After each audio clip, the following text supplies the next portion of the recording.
एक लड़के और लड़की में डिफरेंस हम सब बताते हैं कि लड़का लड़का क्या स्ट्रांग होता है, रोता नहीं है। ये कोई डिफरेंस थोड़ी ना है। लड़के और लड़कियों की अगर हमें सेक्सुअल एजुकेशन की भी बात करनी है तो लड़के को ये चीज़ें पता होनी ज़रूरी है कि एक विमेन जो है वो एकदम से अराउज़ नहीं होती है, उसको टाइम लगता है, उसको बहुत सारी चीज़ें चाहिए आपसे, उसको केयर चाहिए, उसको अटेंशन चाहिए। अगर आप केयर और अटेंशन नहीं दे रहे हो, आप सीधा बोल रहे हो कि यार मेरे को सेक्स करना है, तो वो चीज़ें नहीं चलेंगी ना। हुँ, हुँ। आप कितना भी पसंद करती है वो आपकी तरफ अट्रैक्शन है उसको, फिर भी उसको धीरे-धीरे करके डिटैचमेंट होनी शुरू हो जाएगी। ये सब चीज़ें कौन सिखाएगा? इमोशंस कौन सिखाएगा? कि आपको हग भी करना होता है, आपको फ्लावर्स भी लेके आने होते हैं, आपको छोटी-छोटी चीज़ें करनी पड़ती हैं या फिर आपको अपने पार्टनर को समझना पड़ता है पहले, कुछ भी चीज़ें इनिशिएट करने हाँ, से। हाँ, तो हाँ, वो हाँ। चीज़ें नहीं सिखाई जाती। मेरे पास एक केस आया जिसमें एक फीमेल पेशेंट की 2 दिन पहले गॉल ब्लैडर की सर्जरी हुई थी, उनके हुँ, गॉल हुँ। ब्लैडर में स्टोन थे, सर्जरी हुई थी। तो वो हस्बैंड वाइफ मेरे पास आए।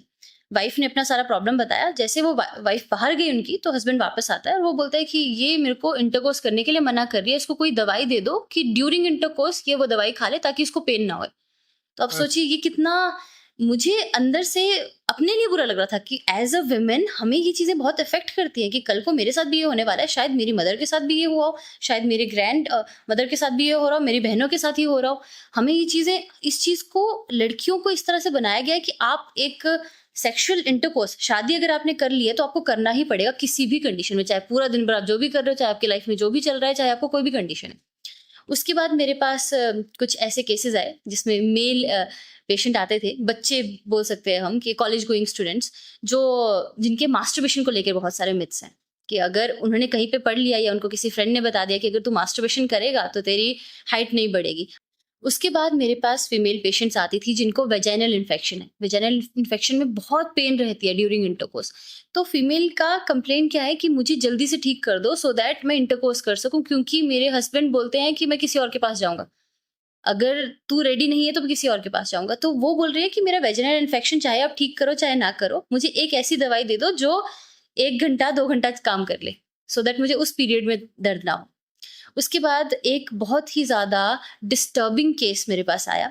फीमेल है, उनका नाम तो हम रिवील नहीं कर सकते पेशेंट का अपना, बट मैं एक्सपीरियंस शेयर करना चाहती हूँ क्योंकि ये बहुत ही ज़्यादा मेरे लिए डिस्टर्बिंग था।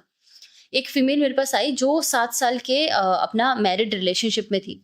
उन्होंने मुझे बताया कि जब उनकी शादी हुई, शादी के कुछ ही दिनों बाद उनके हस्बैंड ने उनके साथ इंटरकोर्स वो करते थे, तो इंटरकोर्स के टाइम पे वो कॉन्डोम नहीं वेयर करते थे, ठीक है? तो उसने उनको बोला कि आप प्लीज़ कॉन्डोम लगा लिया करो क्योंकि उस वीमेन को बहुत ज़्यादा वेजाइनल इन्फेक्शन हो रहा था, डिस्चार्जेज़ हो रहे थे और वो समझ रही थी कि मेल को भी क्योंकि ये चीज़ें पता चल जाती हैं कि मेल को भी इन्फेक्शन है। तो उसने सिर्फ़ इतना बोला कि आप प्रोटेक्शन के साथ कीजिए सो दैट मुझे भी इन्फेक्शन ना हो क्योंकि आगे चल के कंसीव करने में प्रॉब्लम आएगी।